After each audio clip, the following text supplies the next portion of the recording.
पहला पाठ इसायाह 42 वचन 1 से 4 वचन 6 से 7। यह मेरा सेवक है, मैं इसे संभालता हूँ, मैंने इसे चुना है, मैं इस पर अत्यंत प्रसन्न हूँ। मैंने इसे अपना आत्मा प्रदान किया है, जिससे ये राष्ट्रों में धार्मिकता का प्रचार करे।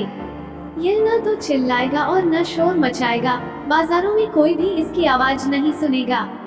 यह न तो कुचला हुआ सरकंडा ही तोड़ेगा और न धुआंती हुई बत्ती ही बुझाएगा। ये ईमानदारी से धार्मिकता का प्रचार करेगा। यह न तो थकेगा और न हिम्मत हारेगा, जब तक ये पृथ्वी पर धार्मिकता की स्थापना न करे, क्योंकि समस्त द्वीप इसी शिक्षा की प्रतीक्षा करेंगे। मैं प्रभु ने तुमको न्याय के लिए बुलाया और तुम्हारा हाथ पकड़कर तुमको संभाला है। मैंने तुम्हारे द्वारा अपनी प्रजा को एक विधान दिया और तुम्हें राष्ट्रों की ज्योति बनाया है, जिससे तुम अंधों की दृष्टि दो, बंदियों को मुक्त करो और अंधकार में रहने वालों को ज्योति प्रदान करो।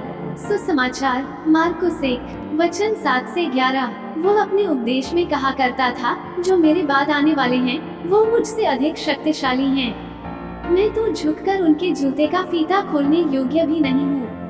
मैंने तुम लोगों को जल से बपतिस्मा दिया है, वो तुम्हें पवित्र आत्मा से बपतिस्मा देंगे।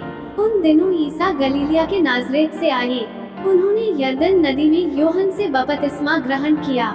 वे पानी से निकल ही रहे थे कि उन्होंने स्वर्ग को खुलते और आत्मा को कपोत के रूप में अपने ऊपर आते देखा, और स्वर्ग से यह वाणी सुनाई दी, तू मेरा प्रिय पुत्र है, मैं तुझ पर अत्यंत प्रसन्न हूँ।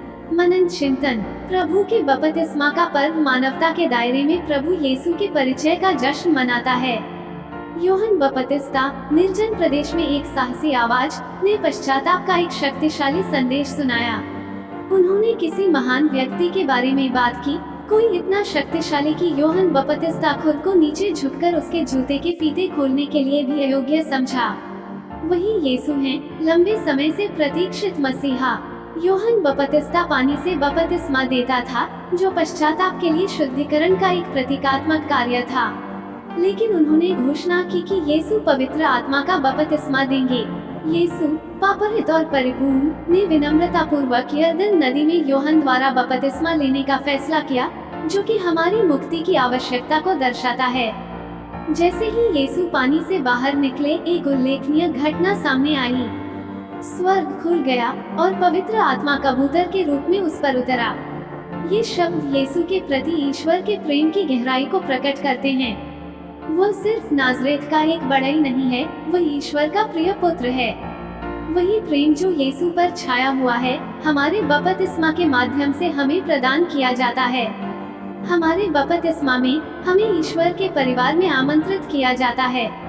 पवित्र आत्मा हम पर उतरते हैं, हमें ईश्वर की प्रिय संतान के रूप में चिन्हित करते हैं। जैसे ईश्वर ने यीशु के सामने पुष्टि की, वो हमारे सामने भी पुष्टि करता है कि तुम मेरे प्यारे बच्चे हो, मैं तुमसे बहुत प्रसन्न हूँ। आमीन।